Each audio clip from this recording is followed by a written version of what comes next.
বাবুরা, আমার একটা সোনার সংসার ছিল, চাকরি ছিল, সুখ ছিল, শান্তি ছিল।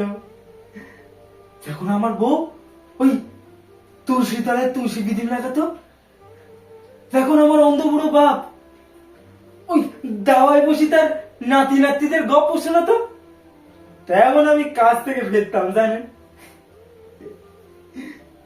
আমার ছোট ছেলেটা না আমার বড্ড ন্যাওটা ছিল।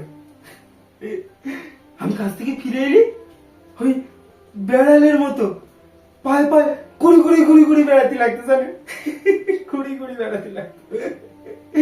আর সেটা দেখি না বাবুরা, আমার বুকের ভেতরটা একেবারে উথাল পাতাল করতে লাগতো, উথাল পাতাল করতে লাগতো একেবারে। একদিন কারখানায় গিয়ে দেখি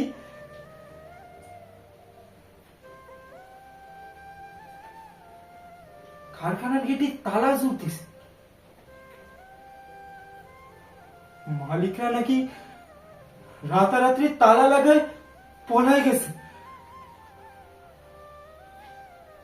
দিনের পর দিন অপেক্ষা করেছি কারখানার গেটের সামনে, ভেবেছি এতগুলো মানুষের পেটের ভাত তো তিনি কিনে নিয়ে পলায় যাবেন না, তেনারাও তো মানুষ।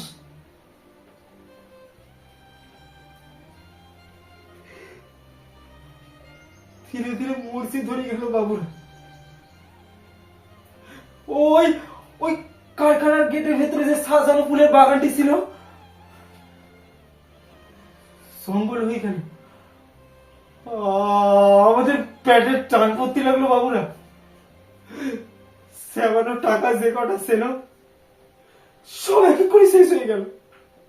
বাড়ির ঘটি বাটি সব এক এক করে বেচতে লাগলাম, এ কারখানা সে কারখানা ঘুরতে লাগলাম, মাত্র একটা কাজের আশায় জানেন।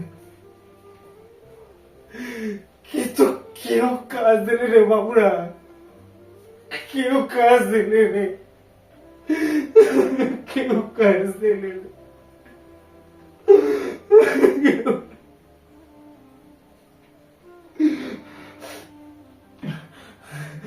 ভাবলাম ভাবলাম সাচিস তেলি চাষ করে খাই, নিজের জমিতে তো কিছু নাই, ওই পড়ে জমিতে লাঙল দিব। কিন্তু কেউ 100 টাকা জমি দিলে রে বাবুরা, 100 টাকা জমি দিলে রে, 100 টাকা।